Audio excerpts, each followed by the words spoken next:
Okay.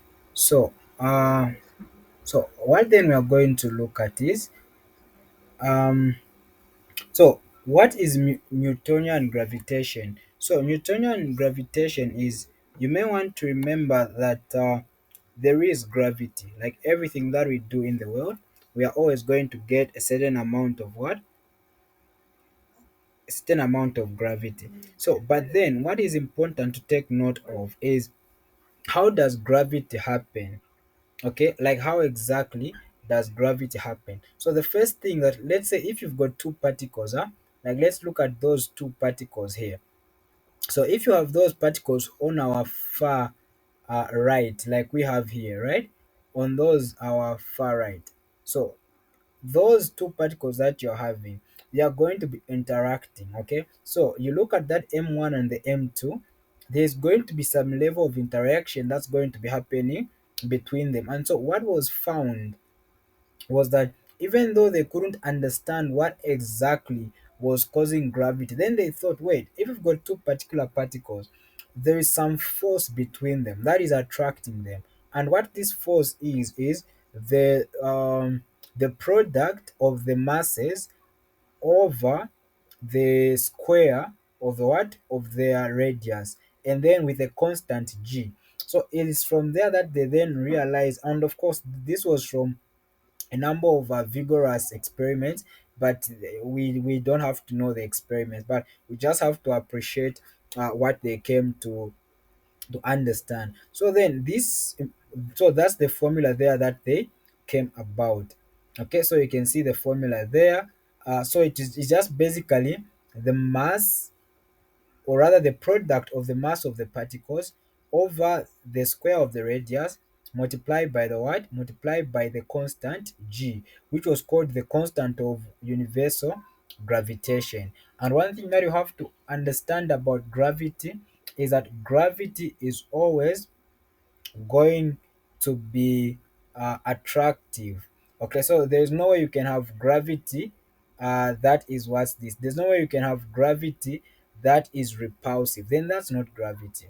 Okay, because gravity will always try to pull something towards itself, isn't it? So that's something important to take note of. So having done that, so another important fact is that the gravitational force exerted by by a uniform sphere on a particle outside the sphere is the same as the force exerted if the entire mass of the sphere were concentrated at its center. So this just seems like I'm just reading, but what this means is that if you have a situation where you've got a sphere, so let's think of it like okay, so I'm just going to draw here. So if you've got a sphere, and then there is a force acting here. How we actually look at it is, we look at it as though it's actually coming from, or acting where, with regards to the center of the mass of the sphere. So that's why you see that when we're doing these calculations and we are talking about something being above the earth, we are always going to use the mass of the what? The mass of the earth. Why are we using the mass of the earth? We are using the mass of the earth because of this principle, that if it's a uniform sphere, the way the earth is, the way the sun is, the way the moon is, the way they are, so we can actually take, if a particle is acting somewhere on the sphere outside, we can actually consider it as though, or rather it's the same as the force exerted if the entire mass of the sphere were concentrated at its center. So that's something that's important to take note of. So we won't really talk about much about how this gravitational constant was measured, because they would never ask you to determine how it was measured. But the take home point is that it was just from the understanding by the experiment that was done by Henry Cavendish, where he set up two balls. You could see those blue ones, those two blue ones, and then he set up a certain like metal between them. I'm sure you can see that metal that has attached to it two smaller balls. And one thing that they had realized is that it was rotating.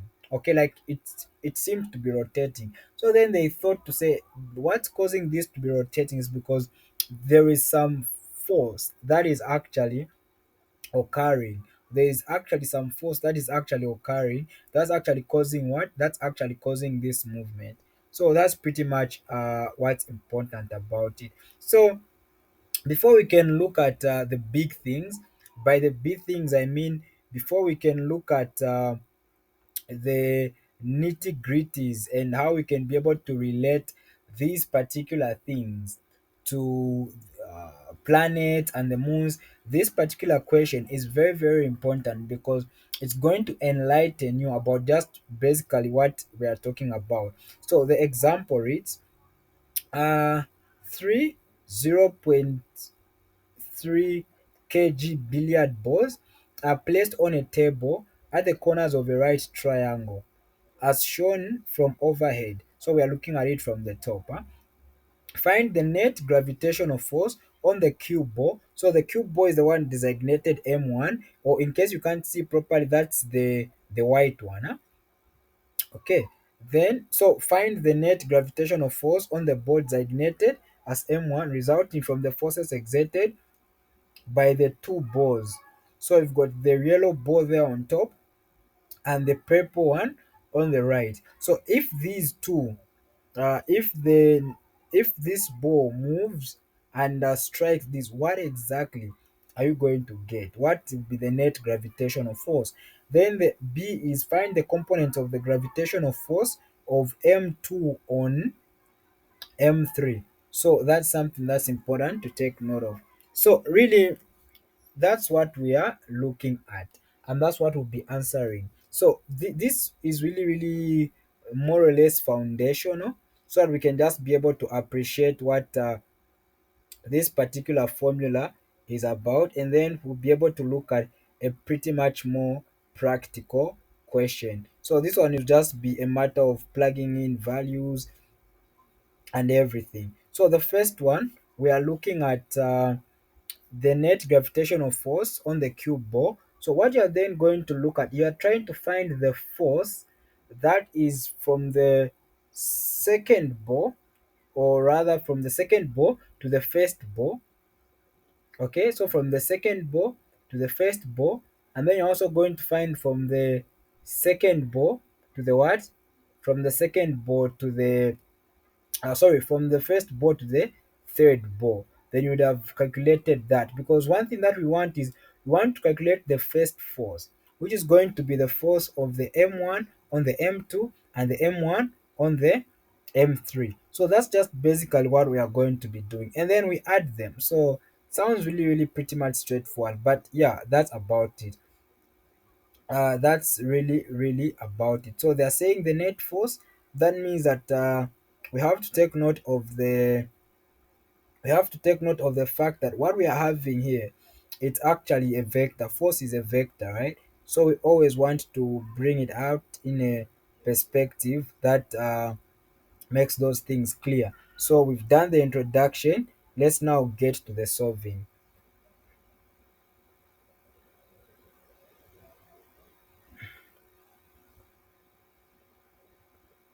So what we are going to have, or what we are having is, so we are trying to find the force.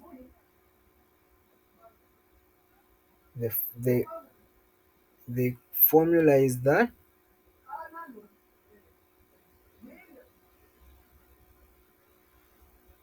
over r squared. So g constant, that's always going to be a constant, so they always give you, or yeah, or they always give you. So, or maybe you can know it, but not something really. So then you're going to have g there.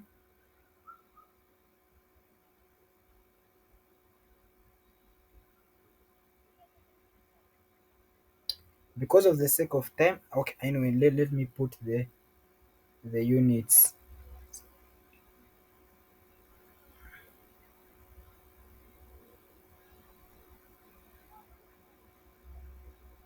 Okay, then we know that these balls are identical. Okay, they have the same masses, huh?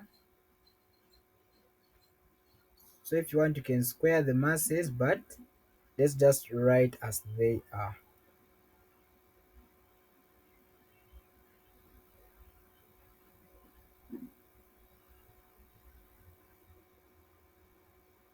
Then what's their radius? So what we are seeing from this question is, uh first of all, we are calculating for two one. So look at the distance between the first ball and the second ball. That's what? That's for 0.4 meters. So that's going to be our what? That's going to be our radius.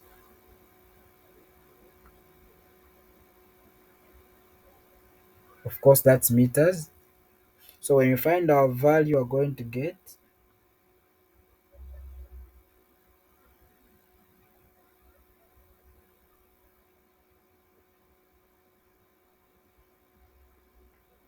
So yeah, so that's pretty much about it. Then when we go to the other one between the first ball and the third ball, everything is going to be pretty much the same. It's just the radius since all these balls are the same.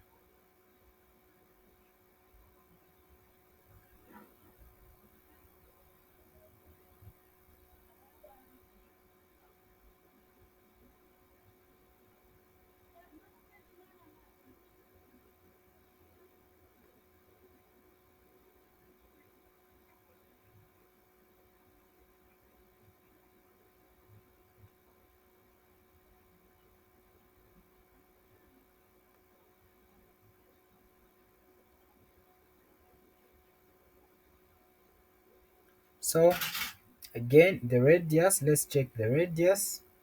So the radius is between the first ball and the third ball is what? 0.3.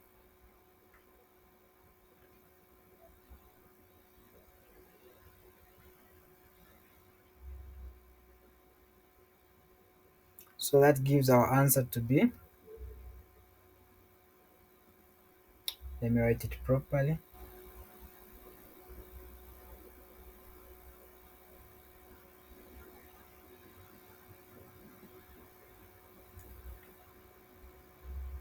newtons. So now when you look at this particular question, well, they're asking us about the net.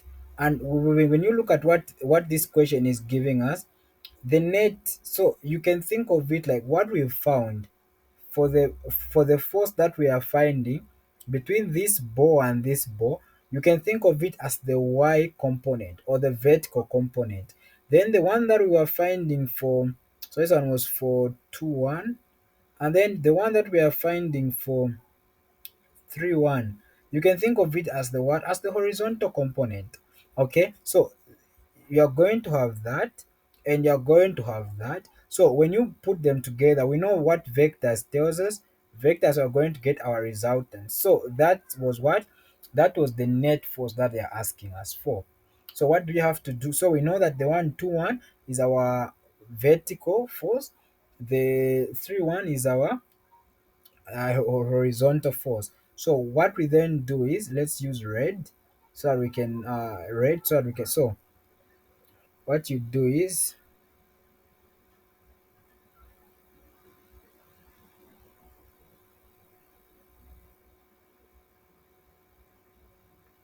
we know that's how we find our net, huh? Isn't it? So you just plug in the values.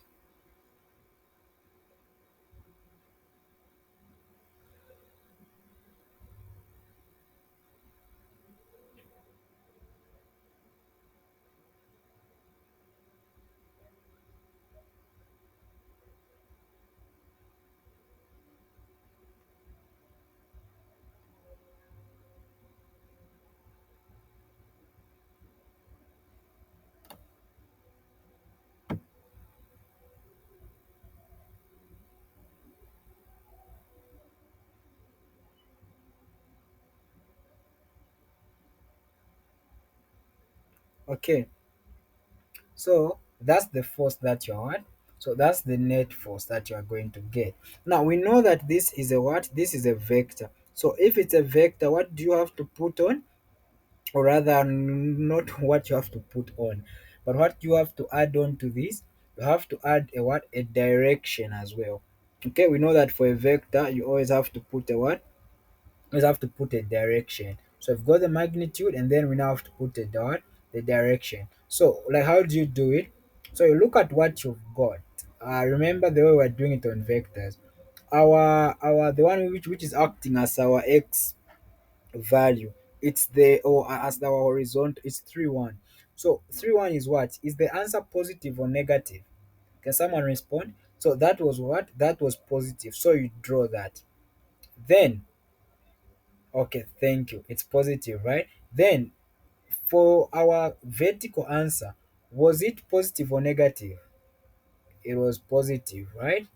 So, meaning that's how you draw. So, already you are thinking that that's what it should be. So, now, how do you, so, though we discussed this when we are looking at vectors and how to draw them and all that, but I felt like this would be a good thing to revise. So what you do is you draw your vector like that, then you say, okay, when I reach here, then I'm going to say that. Okay, so what you're looking at, so that's positive positive, so meaning my resultant is going to be, so meaning what? My angle is in the first quadrant. So that's how you know which quadrant your angle is in. So what did we say about the first quadrant? If your angle is in the first quadrant, you don't do anything to manipulate it, you just leave it the way it is. So that's what pretty much we are going to do for this. So we know how to find the angle. We say theta tan, then tan inverse. So let's delete this.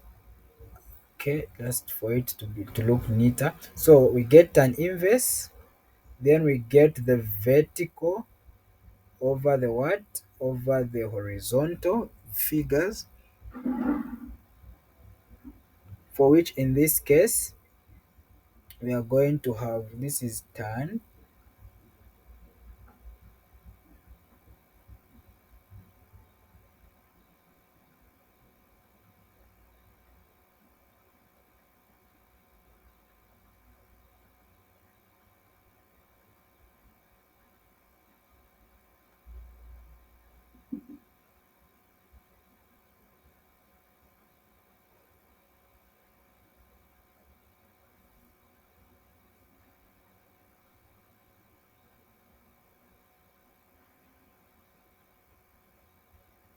So we know that that's our reference angle.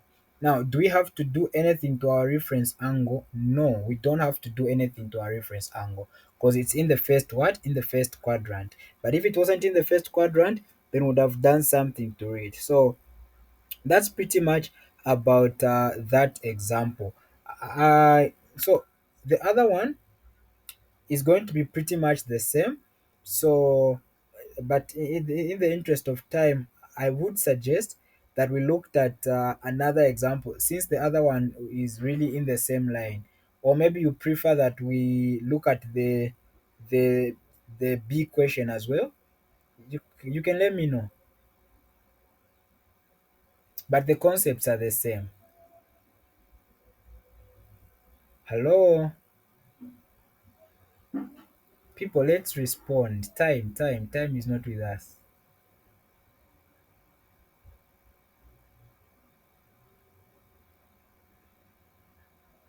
Hello, are you people able to hear me?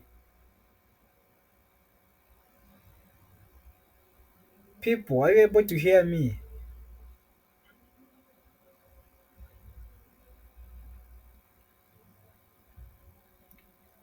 So now looking at a more practical example, that one was just pretty much about just building the picture and just building the idea. But now we're now going to look at a practical example and how they would actually bring a question to you. So they would say an astronaut standing on the surface of Ceres, the largest asteroid, drops a rock from a height of 10 meters. It takes 8.06 seconds to hit the ground. Calculate the acceleration of gravity. So by acceleration of gravity, they are saying just that g. Okay, so that's what the acceleration of gravity is. It's g. So find them. So that's A. Find the acceleration of gravity on Ceres. Then find the mass of Ceres, given that the radius of Ceres is uh, that's 5,100 kilometers. And then C, calculate the gravitational acceleration 50 kilometers from the surface of Ceres. So for this one, really, it's just about understanding basically what we've talked about. So we talked about what gravity is. So the question that you have to ask yourself is that what makes gravity? Okay, so but before we can go up to that, let's look at the first question. So the first question is saying calculate the acceleration of gravity on Ceres. So let's look at the information that they've given us. So, so the information that they've given us is what?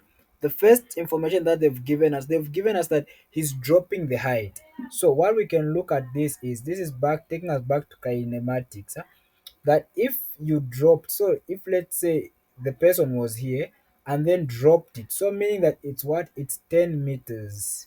So what does this tell us? It tells us that the initial point is what? Was 10 meters, then the final point is 0. So if we are getting the change in displacement, it's going to be what? It's going to be the final minus the initial. Now we know that the final is what? Is 0, the initial is 10.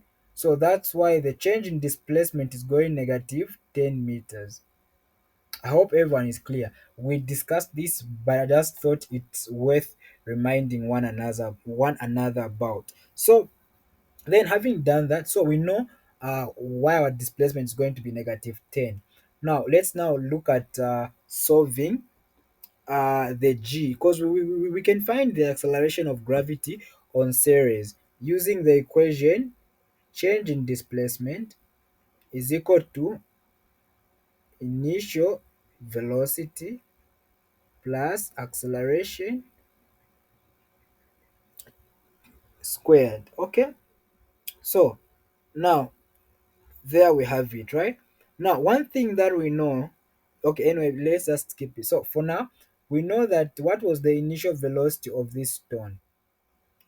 It was 0. So already we know that we can cancel that term here, right? So we know that we can cancel this term because the initial velocity is 0. So now we know that what we are now having is the change in displacement is half a t squared. Let me write it properly. Since this is recorded, so people should be able to follow through. So that's that, right? So now let's now derive some things. What is acceleration of gravity? You may want to remember that we are saying this. That time when we started, we said acceleration is equals to negative g. You remember? That's something that we talked about. So what you are then going to do is, since you are not just finding acceleration, but you are finding acceleration of gravity, so you are going to substitute what? Negative g where acceleration is, and then also put your displacement there. So we know displacement is negative 10 meters. Half, that's negative g. Then the time, they told us the time, by the way. They said that it took 8.06 seconds for the stone to fall and reach the ground. So that's the second. So that's a time. Sorry, I've made an error. So let's do that. 8.06. Let's put seconds, or always include units. So you do that, right?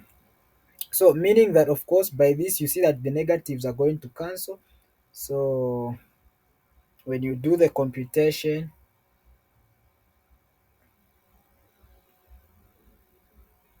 I've chosen to skip because that's uh that's just mathematics. There's nothing about physics there. So that's why, in the interest of time, now we're just going to put a C there to show that this G that we are looking at, it's for an asteroid series. Okay, so that someone can understand. So, oh, okay, this G that I'm looking at is actually a G for what? For Ceres. So that's about it. Then now the second question is find the mass of Ceres given that the radius of Ceres is. So that was our first question. Then our second question is, so that's how they would ask these questions. So find the mass of Ceres given that the radius of Ceres is what? Is 5.10 to power 2 kilometers. So here you know it's kilometers. So in essence, this is the same as.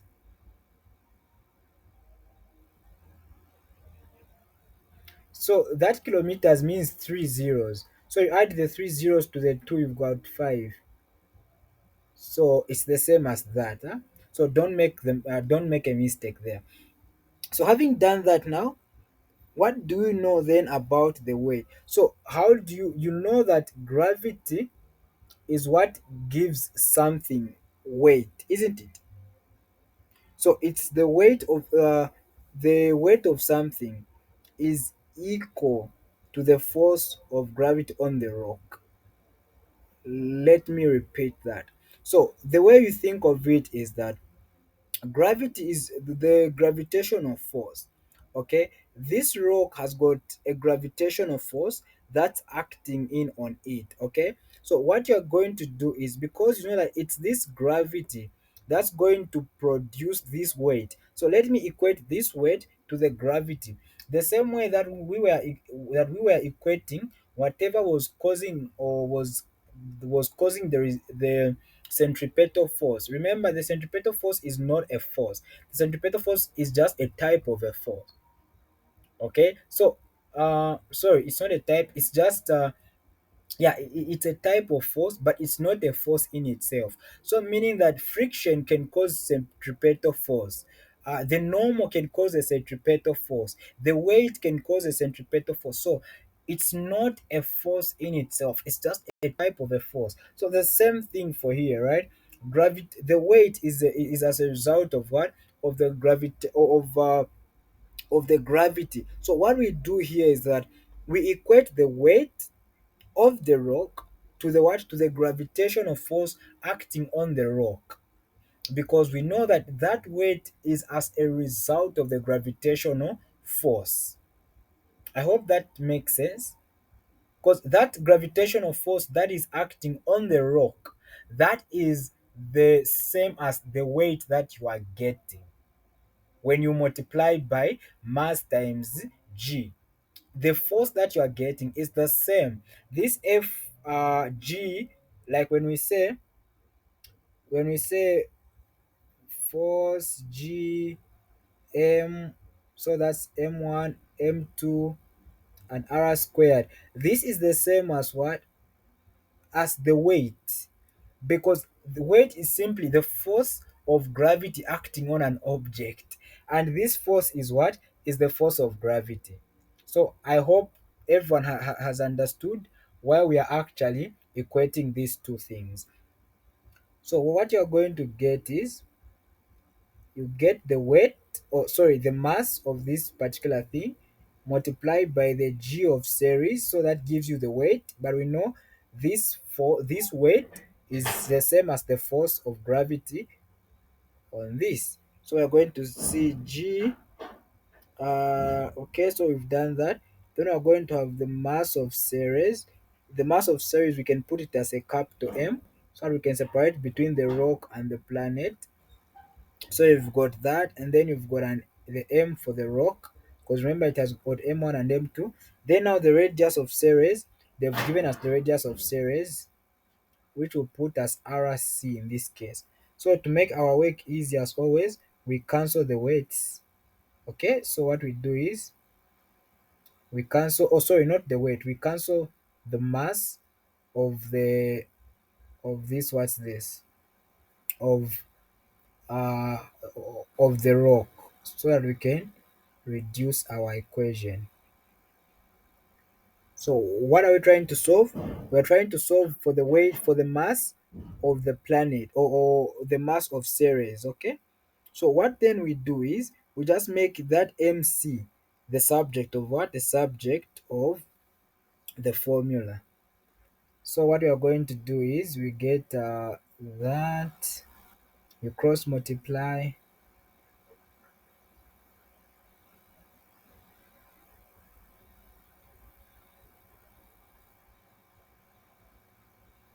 so you're going to get the G and the G.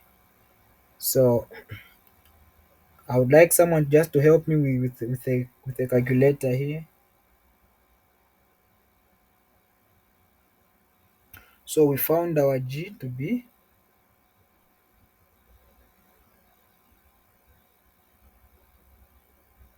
someone to just help me with computing this.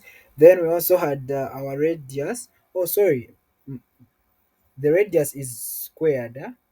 You always square the radius. Okay, so you always square the radius. So you always have to square the radius. So you've gotten the radius, you square the radius. Don't forget to square the radius. So the radius, we saw it, it's that. So can someone just help us compute this over G? I'm going to write the value of G for you. Then you can just help compute this for us so that we don't take much time on this.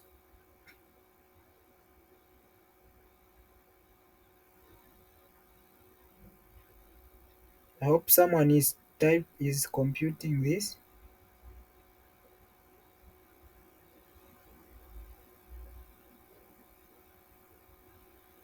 Okay, so G, you see, it's a very big number. It's a very complicated number. Anyway.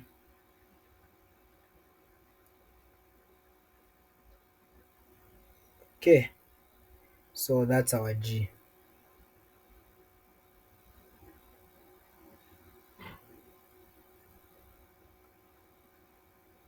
So can someone give us the answer?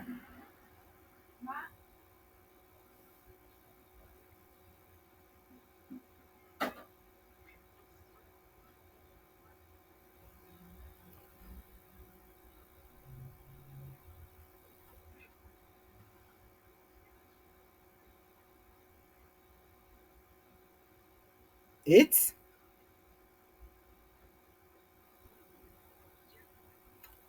no, no, no, it can't be, it can't be zero. It can't be zero because this is the mass of an asteroid where someone is standing on. Did you square the, what's this? Did you square the radius?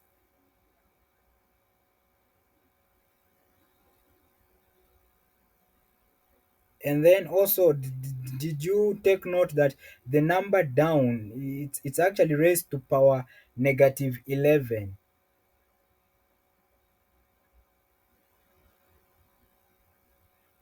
No, the one that punched.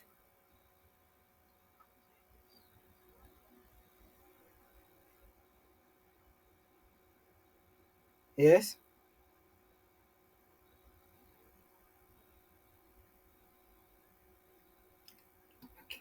Can you, okay, so we can make it as, yeah, because this is a plan, because this is an asteroid. So okay, thank you very much. So that's the answer. So again, that's one trick about physics. Whenever you find an answer, try to think of it. This is an asteroid where someone is standing on. So when you, when you type something that's incorrect, you'll be able to remind yourself and say, no wait, this is an asteroid where someone is standing. So that's something that we can learn from that. So thank you so much for that. So let's now look at the other part C. Calculate the gravitational acceleration 50 kilometers from the surface of Ceres. Okay. So now the question that you have to ask yourself is, what things am I really looking at here? Okay, what things am I really looking at here? So you first want to realize that you are basically trying to find the you are basically trying to find G, but this time around high up. We know that G changes. You find that you've heard people when they go up in the sky, they'll tell you know the G reduced and everything. So we're now trying to do the same. We're trying to find the same to say what happens particular for this particular series when a person or when something goes up by 50 kilometers. What is the change in the what? What is the change in the G or in the acceleration of gravity? So that's what we are talking about, right? So having done that, let's get right into it. So first things first, you always go with your equation, your general equation. We said mass. So the G that we are trying to find in this case, we know it is not the G on the surface, it's the G at some point, isn't it? So you can put that thing just to show that it's a G from a different reference point than the usual, which is the surface of the planet, huh? Or the radius of a planet. Yeah, that's better. So you're going to have G, the mass of Ceres, then the mass of the same rock, isn't it? Okay. So why are we saying that's the rock?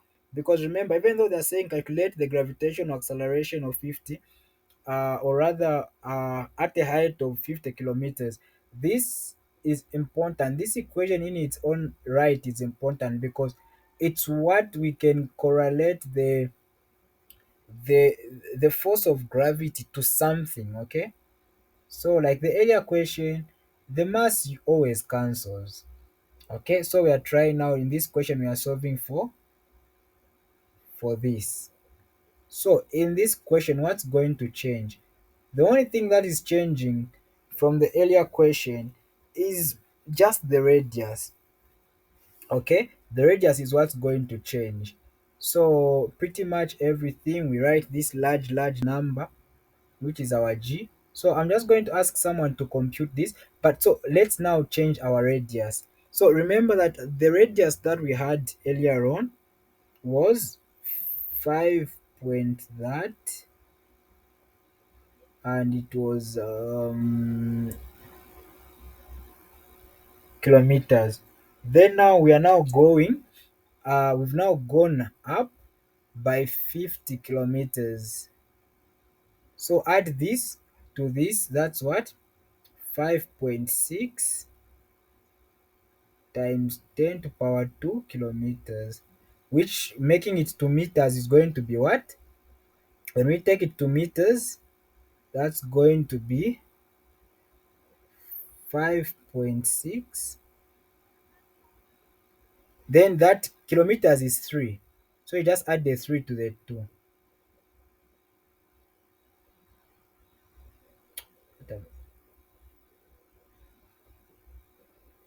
Okay, great.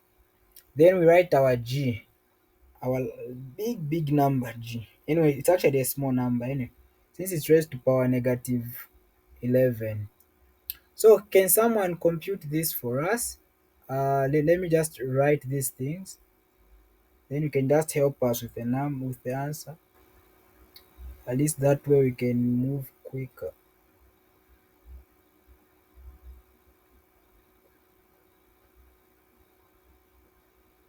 Okay. Let me just increase my writing space.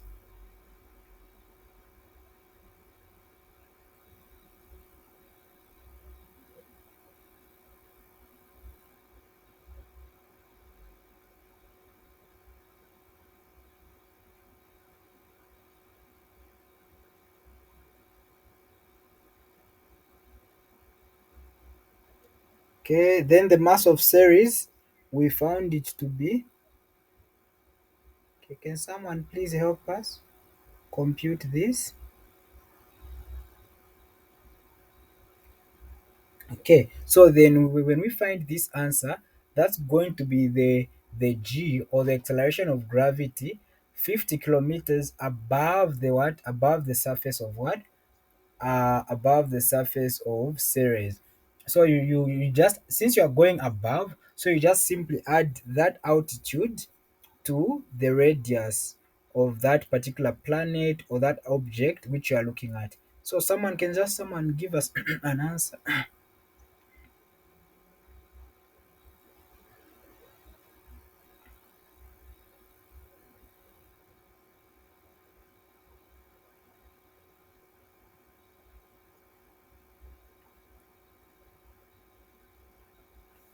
Okay, so it's,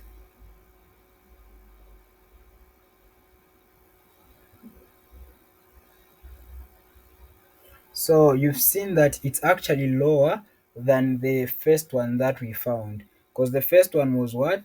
The first one that we found was what? Was 0.308. So this is very interesting because I think it's pretty much the same. When you go up, you find that the radius, or the G value, is going to what? Is going to decrease. So you see, so that was the first G that we found. I'm just trying to zoom things. So yeah, so that you see that one there that we found. So that's about it. So really, that's really how we answer these particular questions. Are there any questions that someone would like us to address before we can go to something else?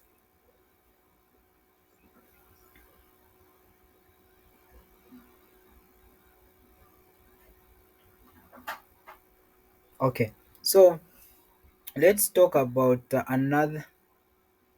Okay, where?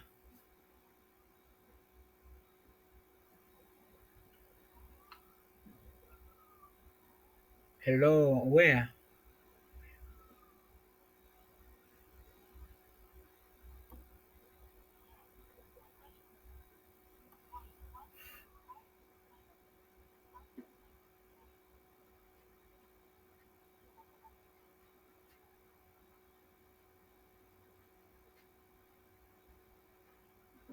We okay, so like when you're given which other things, for instance, just give us for instance.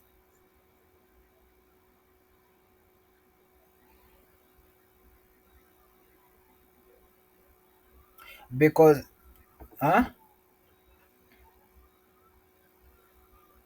Okay, so like for that question that we had, so they'll always give you other things. So let's say like for this question that we had, they gave us this.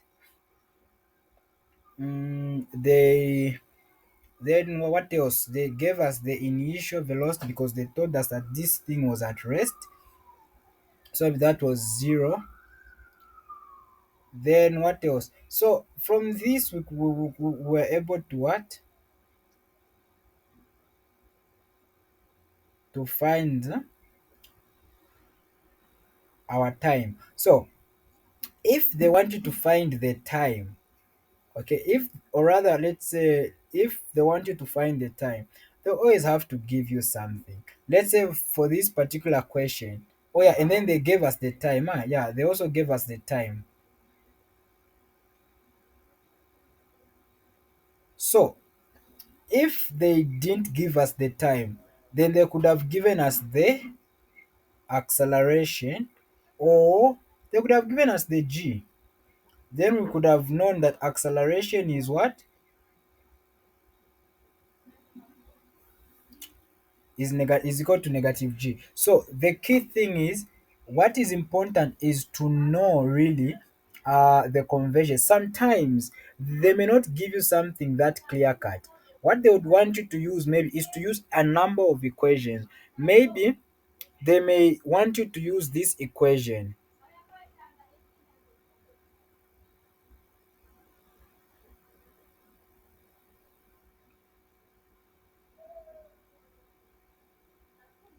So maybe they may want you to use this equation to be able to find, maybe who knows, maybe to find the acceleration. Maybe they will give you the final velocity, initial velocity, and they give you the displacement. Then from here now you have to find the acceleration which then you can relate to your G, then you can find your time. So the key point is to be able to think through and say, okay, which equation can I use at this particular point? But I can't really say to say no when you, but that's why the best thing you can do is always have these equations on your fingertips. Because when it is that way, irrespective of the question, of the kind of question that you are going to come across, you always be able to what? To have your way around it, because you would have because you would have known the equations and they're on your fingertips. So I can't really say to say no for that one is going to be like that, but just having these equations at your disposal is the best thing that you can do. That's fine. Okay, okay. Welcome. Yeah, so it's always about playing around with these equations. Sometimes you may have to do play around these equations. So now one thing that we can talk about is gravitational potential energy. So we talked about gravitational potential energy, but the part or the time that we are talking about it, we are looking at it from a perspective of uh the object that we are looking at, it was near the earth.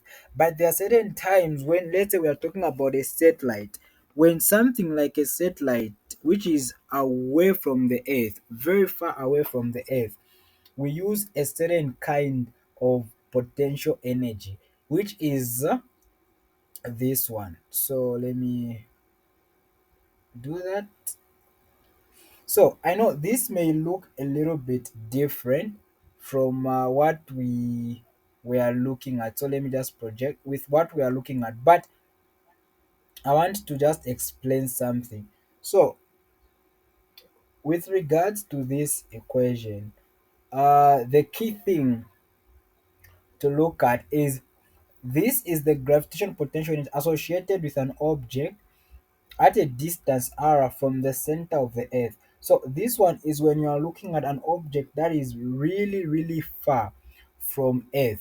Okay, let's talk about a satellite for instance. So but when you are talking about something whereas it's just somewhere that's just near the surface of the earth, we know the equation to use.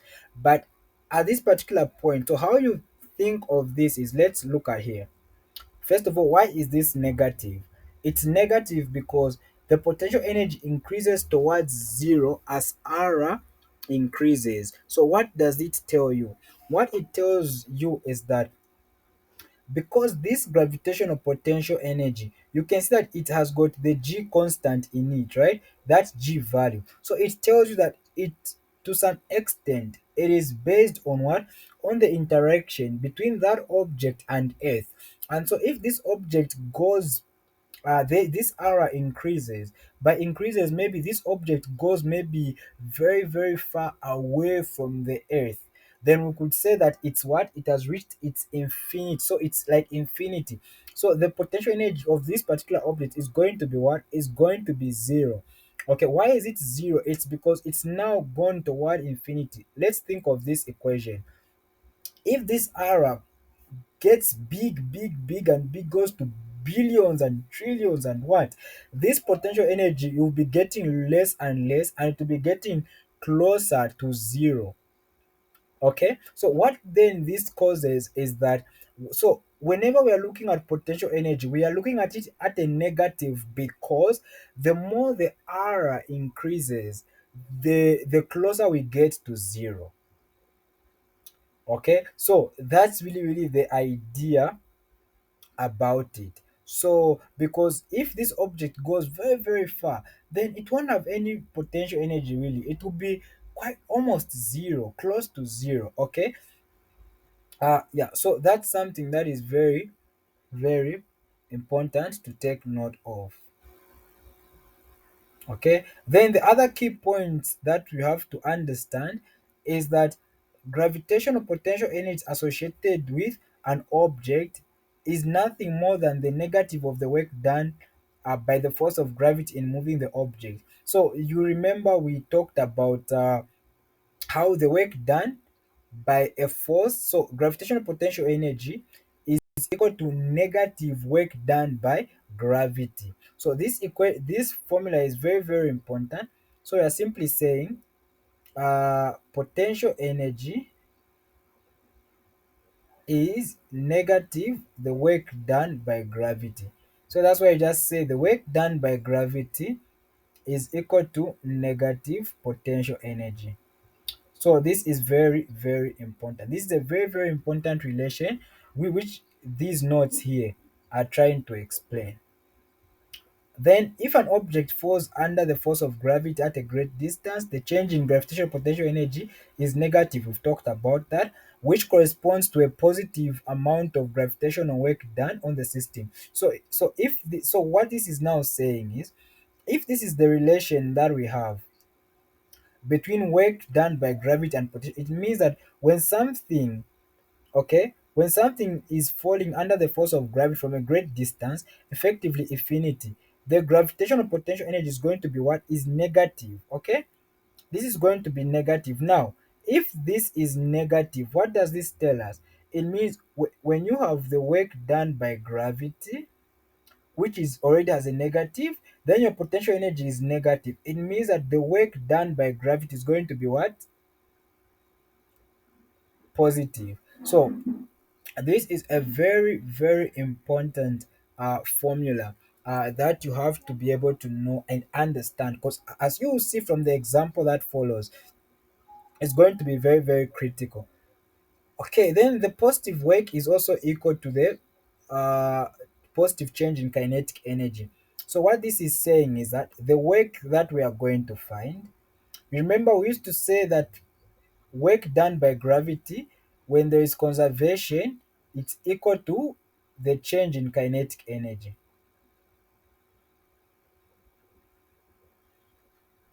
Better written as like that, right?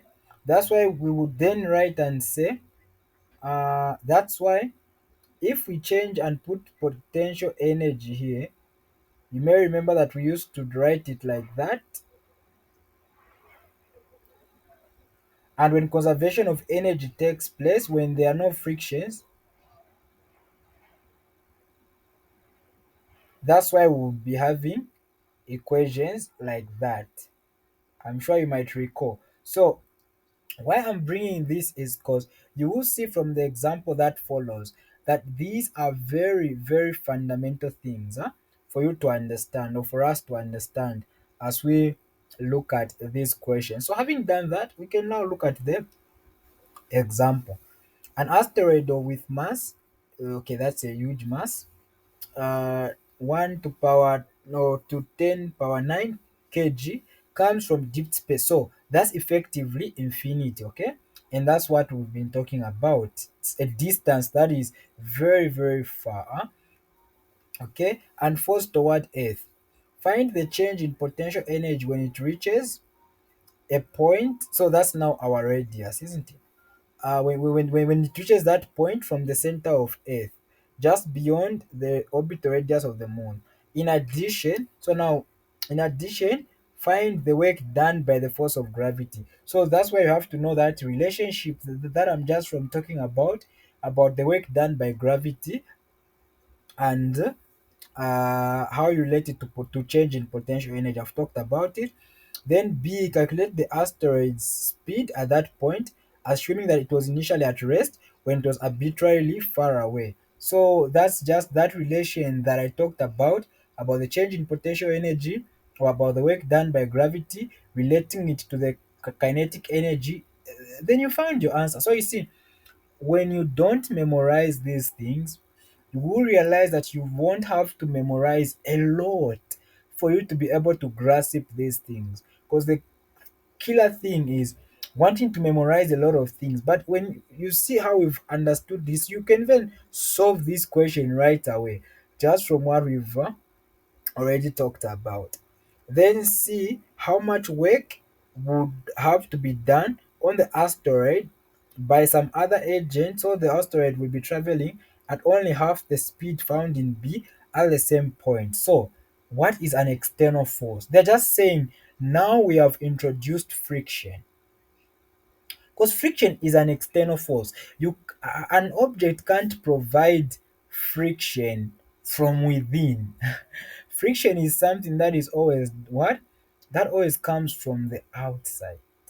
So here you're just saying, then now you're going to use the equation when you've got a non-conservative force, and then they've said the speed that you are using is half the speed that you had in B. And that makes sense because you can't have the same speed in the presence and in the absence of friction.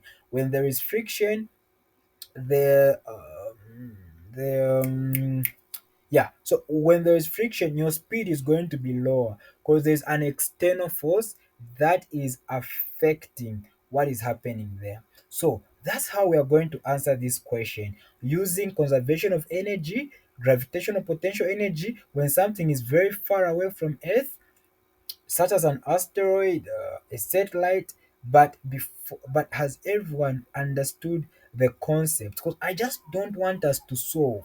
If I wanted us to finish early, I would have just solved this, but that wouldn't help you to answer future questions.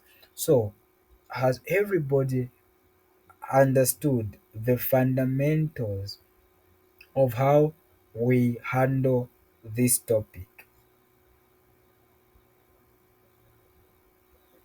Or rather, this question, sorry, not this topic, this question.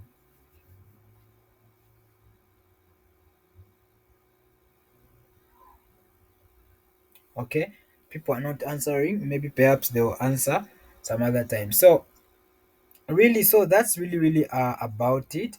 And since it's what time? What's the time now? So, it's now 20. So, really, that's about it. And that's the key thing about this. So, let me just stop the recording and then we can just save it.